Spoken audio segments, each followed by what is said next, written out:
Hello all, welcome to LTX classes and welcome to previous year's questions for Group 1.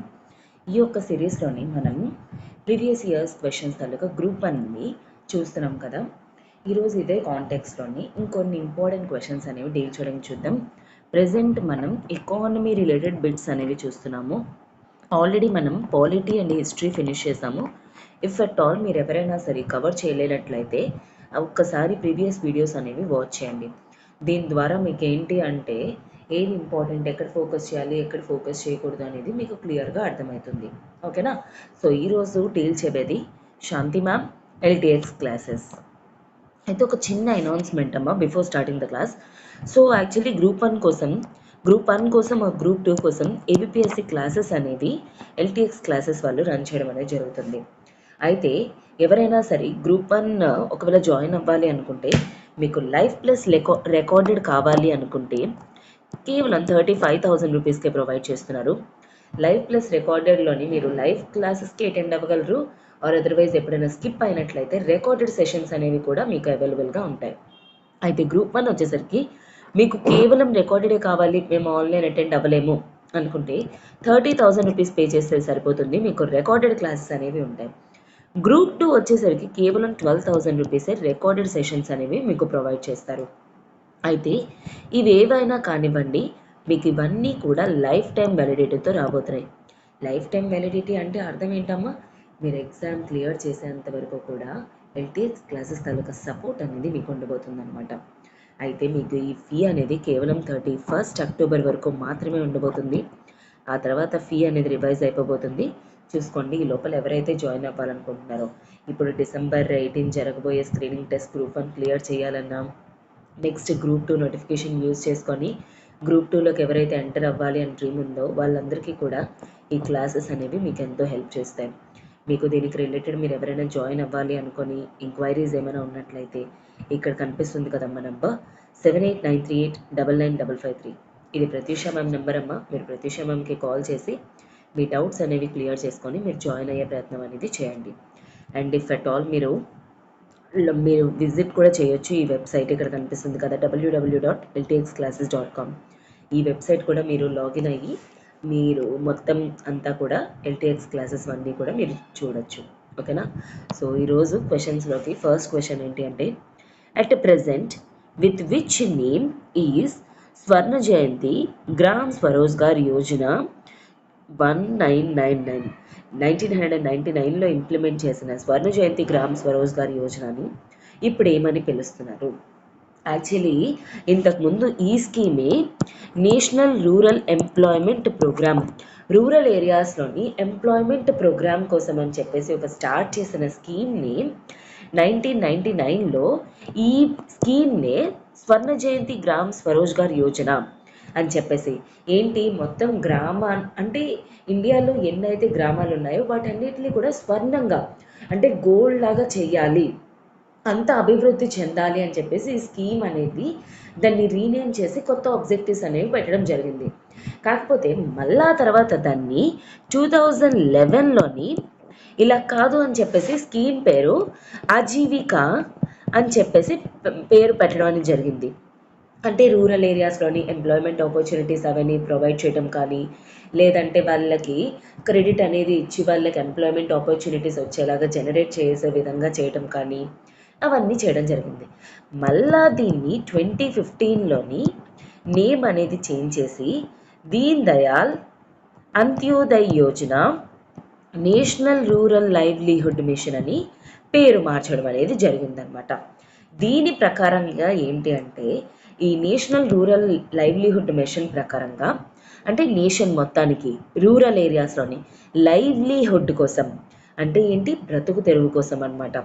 ఇక్కడ ఏంటి, almost 78 crore rural పీపుల్ని BPL నుండి below poverty line నుండి వాళ్ళని above poverty line కింద తీసుకురావాలి అనేది టార్గెట్. అయితే అవి ఏ విధంగా చేస్తారు? ఒకటేమోంచి ఎంప్లాయ్మెంట్ ఆపర్చునిటీస్ అనేవి ప్రొవైడ్ చేసే విధంగా, అండ్ ఇంకొకటి ఏంటి అంటే వాళ్ళు బిజినెస్ కావాలి, ఏమైనా చిన్నవి ఏమైనా చెయ్యాలి అనుకుంటే వాళ్ళకి స్మాల్ సైజ్లోని బ్యాంక్ క్రెడిట్ అనేది ప్రొవైడ్ చేస్తారు. క్రెడిట్ అంటే ఏంటమ్మా, అప్ అనేది ఇస్తారనమాట. బ్యాంక్స్ వాళ్ళు క్రెడిట్ అనేది ప్రొవైడ్ చేస్తే, సో ఎవరైనా సరే ఫర్ ఎగ్జాంపుల్ చిన్న చిన్న షాప్స్ పెట్టుకోవాలన్నా, లేదంటే ఆవులు బర్రెలు కొనుక్కోవాలన్నా, లేకపోతే పిసికల్చర్ చేయాలన్నా, హనీ బీ మేకింగ్ చేయాలన్నా, ఇలాంటివి చేసుకోవడానికి బ్యాంక్ క్రెడిట్, లేదా ఎంప్లాయ్మెంట్ ఆపర్చునిటీస్ అంటే ఇప్పుడు స్కిల్లింగ్ అవి ప్రొవైడ్ చేస్తారనమాట. ఇప్పుడు టైలరింగ్ యాక్టివిటీస్ కానీ, లేదంటే ఫర్ ఎగ్జాంపుల్ సీడ్ టెస్టింగ్స్ కానీ, రూరల్ ఏరియాస్లోని వాళ్ళు ఏదైతే చేసుకోగలరో అలాంటి వాటికి స్కిల్లింగ్ అనేది ప్రొవైడ్ చేసి ఎంప్లాయ్మెంట్ అనేది ప్రొవైడ్ చేయటం అనేది దీని యొక్క టార్గెట్ అనమాట. అండ్ దీంట్లో ఇంకో ఇంపార్టెంట్ పాయింట్ ఏంటి అంటే, దీన్ని పార్షియల్గా వరల్డ్ బ్యాంక్ ఫండ్ చేస్తుంది అనమాట present. Actually which of the following schemes, ఏ స్కీమ్లో వరల్డ్ బ్యాంక్ తాలూకా కాంట్రిబ్యూషన్ అనేది ఉండింది అంటే national rural livelihood mission. So I hope ఇప్పుడు మీకు అర్థమయ్యింది అని చెప్పేసి. సో ఏదైనా స్కీమ్స్ అనేవి మీకు వెరీ ఇంపార్టెంట్. ఇక్కడ డైరెక్ట్గా మీకు ఎకానమీలో డైరెక్ట్గా ఒక స్కీమ్ మీద క్వశ్చన్ అనేది అడగడం జరిగింది. So national rural livelihood machine is the correct answer. ఎందుకంటే 2015 నుండి ఈ పేరు అనేది ఎన్ఆర్ఎల్ఎం కింద చేయడం జరిగింది. దీని పూర్తి పేరే Deen Dayal Antyodaya Yojana national rural livelihood mission. దీని పేరు కూడా 2015 నుండి చేంజ్ చేయడం అనేది జరిగిందనమాట. సో మెయిన్ ఆబ్జెక్టివ్స్ వచ్చేసరికి కూడా గుర్తుపెట్టుకోండి. ఒకటి ఎంప్లాయ్మెంట్ ఆపర్చునిటీస్ ప్రొవైడ్ చేయడం, అండ్ ఇంకొకటి స్వతహాగా బిజినెస్ పెట్టుకోవడానికి బ్యాంక్ క్రెడిట్ అనేది ప్రొవైడ్ చేయడం. ఈ రెండు కూడా దీంట్లో టార్గెట్స్ అనమాట. ఓకే, సో ఐ హోప్ మీకు ఇది క్లియర్ అయింది అని. నెక్స్ట్ క్వశ్చన్ వచ్చేసరికి, what is the basic goal of mission Indradhanush launched in 2014 by the central government? Actually ఇండియాలోని మనకి ఇండిపెండెన్స్ వచ్చిన తర్వాత one of the most problems ఏంటి అంటే డిసీజెస్ అనమాట.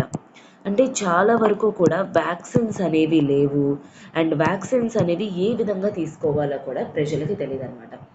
సో అందుకని చెప్పేసి వే బ్యాక్ ఇన్ 1980sలోని యూనివర్సల్ ఇమ్యునైజేషన్ ప్రోగ్రామ్ అనేది స్టార్ట్ చేశారు సెంట్రల్ గవర్నమెంట్ వాళ్ళు. ఈ యూనివర్సల్ ఇమ్యునైజేషన్ ప్రోగ్రామ్ ఏంటి అంటే ప్రతి ఒక్కరికి కూడా, చిన్నపిల్లలకు కానీ వీళ్ళందరికీ కూడాను ఇమ్యునైజేషన్ అనేది చేయటం అనమాట. అయితే మేడం ఇమ్యునైజేషన్ అంటే అర్థం ఏంటి?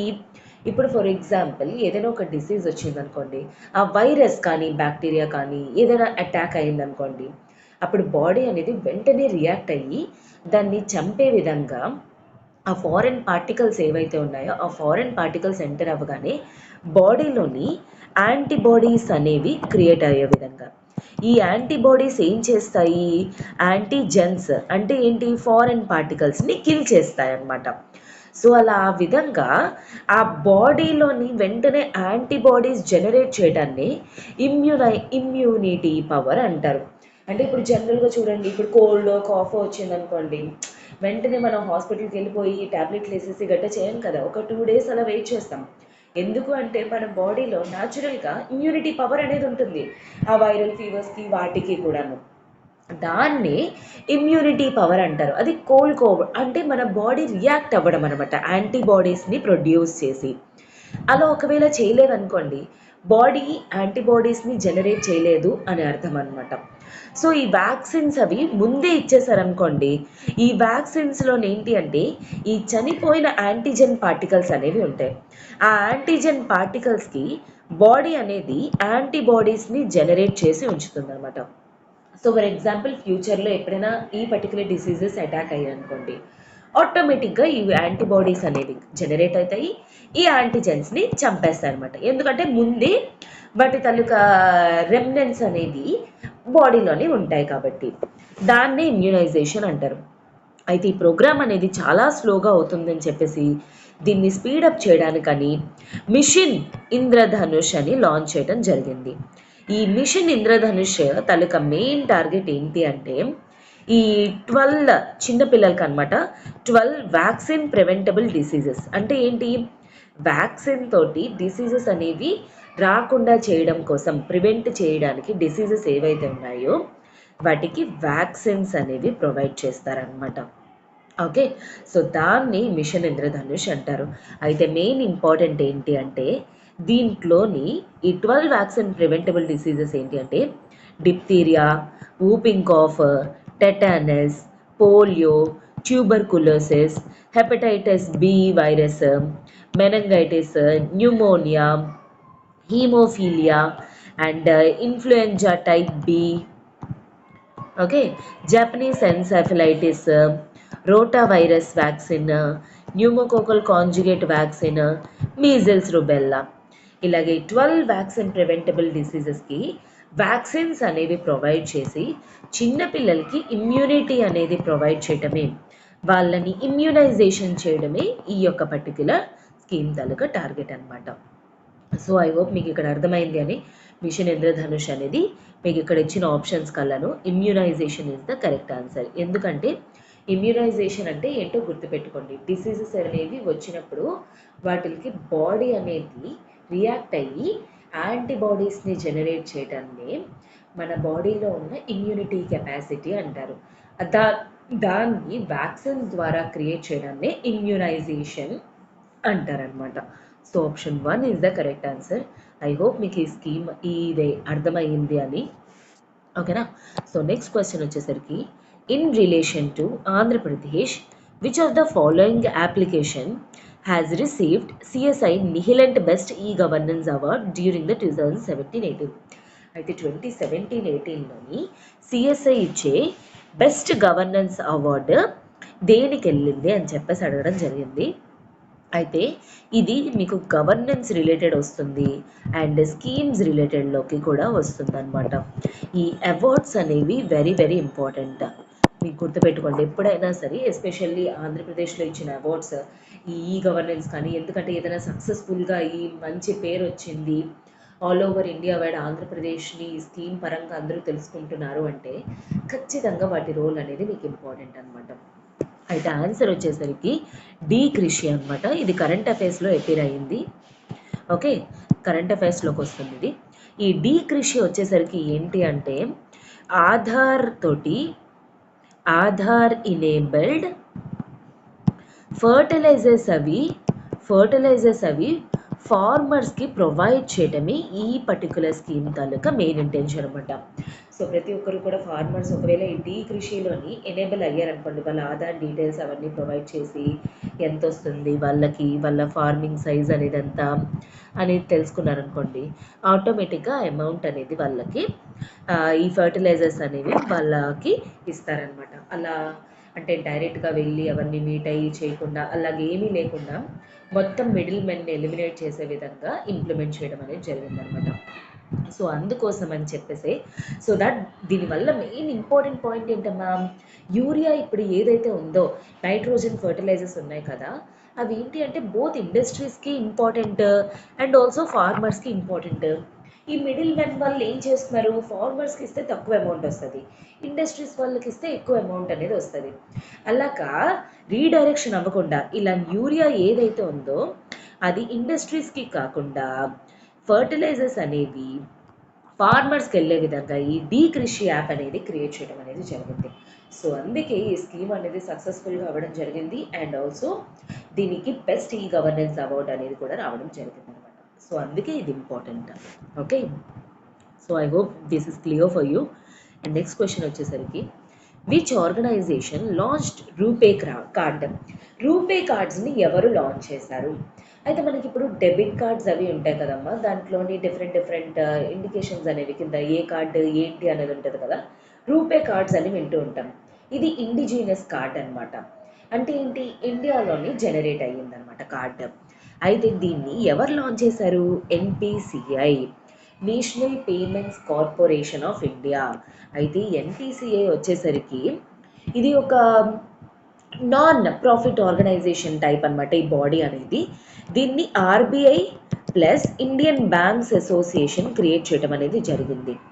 Payment and settlement act of 2007 ప్రకారంగా ఈ ఎన్పిసిఐ అనేది ఏం చేసింది, ఇండియాలోని మొత్తం అంతా కూడా ఇండిజినస్ డెబిట్ కార్డ్స్ అవి యూజ్ చేయాలి, ఈ ఫారెన్ వేవి యూజ్ చేయకూడదు. సిటీ బ్యాంక్ కార్డ్స్ అని అలా ఉంటాయి కదా, అలాగా ఫారెన్ కార్డ్స్ ఫారెన్ పేమెంట్స్ అవి కాకుండా ఇలాగా ఇండిజినస్ డెబిట్ కార్డ్స్ అనేవి ఉండాలి అని చెప్పేసి ఎన్పిసిఐ రూపే కార్డ్స్ని ఇష్యూ చేయడం అనేది జరిగింది. అయితే ఇవి డెబిట్ కార్డ్స్ అనమాట. Okay, ATM cards for example. అయితే ఇఫ్ అట్ ఆల్ మీకు ఫ్యూచర్లో క్వశ్చన్ వచ్చింది అనుకోండి, ఈ ఎన్పిసిఐకి ఇలాంటి కెపాసిటీ అనేది ఎవరిచ్చారు? Payment and settlement act of 2007 అనేది ఈ పవర్ అనేది ఎన్పిసిఐకి ఇవ్వడం జరిగింది. అండ్ దీన్ని ఎవరు క్రియేట్ చేశారమ్మా? ఆర్బీఐ ఇంకా ఇండియన్ బ్యాంక్స్ అసోసియేషన్ అని కొన్ని బ్యాంక్స్ కలిపి ఫార్మ్ అయిన అసోసియేషన్. వీళ్ళిద్దరూ కలిపి పేమెంట్స్ అనేవి ఈజ్ అవ్వడం కోసం అని చెప్పి ఒక నాన్ ప్రాఫిట్ ఆర్గనైజేషన్ ఆ ఎన్పిసిఐని క్రియేట్ చేయడం అనేది జరిగిందనమాట. ఇది రూపే కార్డ్స్ని ఇష్యూ చేయడం అనేది జరిగింది. ఈ కాన్సెప్ట్ కూడా క్రియేట్ చేసింది కూడా NPCI, national payment corporation of India. Okay, I hope this is clear for you. Next question వచ్చేసరికి, which is the program that has the theme one nation one scheme? One nation one scheme ఏ scheme యొక్క theme అని చెప్పేసి అడుగుతున్నారు. అయితే మీకు ఇక్కడ అర్థం అవ్వాలి, ఒకే కంట్రీ ఒకే స్కీమ్ అనేది national rural literacy mission. Options ద్వారా చూడండి. సో అన్నిటికీ ఇది పాసిబిలిటీ అవ్వదు. కొన్ని ఆప్షన్స్ చదవడం ద్వారా మీరు క్లియర్గా ఎలిమినేట్ చేయగలరు. ఈ రూరల్ లిటరసీ మిషన్ ఉంది అంటే రూరల్ ఏరియాస్లోని లిటరసీ అనేది ప్రొవైడ్ చేయడానికి. మొత్తం కంట్రీ వైడ్ ఒకే లాంగ్వేజ్ ఒకటే టైప్ ఆఫ్ అవుతుందా అమ్మా? అవ్వదు కదా. ఒక్కొక్క కంట్రీ ఒక్కొక్క స్టేట్లోని ఒక్కొక్క లాంగ్వేజ్ ఒక్కో టైప్ ఆఫ్ స్కీమ్ అనేది ఫాలో అవుతూ ఉంటారు. సో ఖచ్చితంగా వన్ నేషన్ వన్ స్కీమ్ అనేది అవ్వదు. ప్రధాన Mantri Swasthya Bima Yojana health related insurance scheme. Okay, అందరికీ అన్ని ఏజ్ గ్రూప్ వాళ్ళకి ఒకే type of health insurance provide చేయగలరా? ఓకే, డిసీజెస్కి వేరేగా ఉంటుంది, హెల్తీ పీపుల్కి వేరేలా ఉంటుంది, ఏజ్ ప్రకారంగా ఉంటుంది, ఎప్పుడు ఎంట్రీ ఇస్తారు, ఎంత ప్రీమియం కడతారు అన్నట్టు ఉంటుంది. సో ఖచ్చితంగా వన్ నేషన్ వన్ స్కీమ్ అనేది అవ్వదు. ఈ సబల అనేది విమెన్ కోసం. ఓకే, విమెన్ ఎవరైతే ఎఫెక్ట్ అయి ఉంటారో అన్ని ఎఫెక్ట్కి ఒకటే టైప్ ఆఫ్ రిలీఫ్ అనేది ప్రొవైడ్ చేయలేరు కదా. సో ఆప్షన్స్ వచ్చేసరికి ప్రధాన్ మంత్రి ఫసల్ బీమా యోజన. ఇది వచ్చేసరికి ఏంటంటే క్రాప్ ఇన్సూరెన్స్ అనమాట. ఈ క్రాప్ ఇన్సూరెన్స్ ఏదైతే ఉందో, ఫర్ ఎగ్జాంపుల్ ఖరీఫ్ క్రాప్స్కి వచ్చేసరికి ఆల్ ఓవర్ ఇండియా వైడ్ ఒకటే ఇన్సూరెన్స్ ప్రీమియం అనమాట. అండ్ రాబీకి వచ్చేసరికి, కమర్షియల్ క్రాప్స్కి వచ్చేసరికి ఇలా మొత్తం ఆల్ ఇండియా వైడ్ ఒకటే, ఫార్మర్స్ అందరికీ కూడా ఇంకా ఒకటే ప్రీమియం అనమాట. సో కాటన్ పండితే ఎంత, లేదా వీట్ అయితే ఎంత, రాగి అయితే ఎంత, అలా ఏమీ లేవు. ఇంకా అన్ని ఖరీఫ్ క్రాప్స్ అన్నిటికీ కూడా ఒకటే type of premium, rabi crops అన్నిటికీ ఒకటే ప్రీమియం, అలానే కమర్షియల్ క్రాప్స్ ఏవైతే ఉన్నాయో వాటన్నిటికీ ఒకటే ప్రీమియం. అలాగా మొత్తం ఆల్ ఇండియా వైడ్ స్టేట్కి వేరేగా, ఆంధ్రప్రదేశ్లో ఒకలాగా, తెలంగాణలో ఒకలాగా, తమిళనాడులో ఒకలాగా అలా ఉండదు. All over Jammu and Kashmir నుండి కన్యాకుమారి వరకు కూడా ఏ ఫార్మర్స్కైనా ఇంకా ఖరీఫ్ అయితే ఖరీఫ్, రాబీ అయితే రాబీ, ఇంకా ఒకటే ఇన్సూరెన్స్ ప్రీమియంని ఇంప్లిమెంట్ చేయడమే ఈ వన్ నేషన్ వన్ స్కీమ్ అనమాట. అదే ఈ క్రాప్ ఇన్సూరెన్స్ స్కీమ్ అనమాట. అయితే ఇప్పుడు నా నుండి మీకు ఒక క్వశ్చన్ ఏంటి అంటే, దానికి ఖరీఫ్ క్రాప్కి ఒక 2 ఎగ్జాంపుల్స్, రాబీ క్రాప్కి ఒక 2 ఎగ్జాంపుల్స్, కమర్షియల్ క్రాప్స్కి ఒక 2 ఎగ్జాంపుల్స్, ప్రతి ఒక్కదానికి కూడా 2 ఎగ్జాంపుల్స్ అనేవి ఇవ్వడండి. సో ఈ విధంగా మీకు ఏంటి అంటే ఎగ్జామ్లో వచ్చేటప్పుడు ఏ టైప్ ఆఫ్ క్వశ్చన్స్ అయినా సరే మీరు ఫేస్ చేయడానికి రెడీగా ఉండగలరనమాట.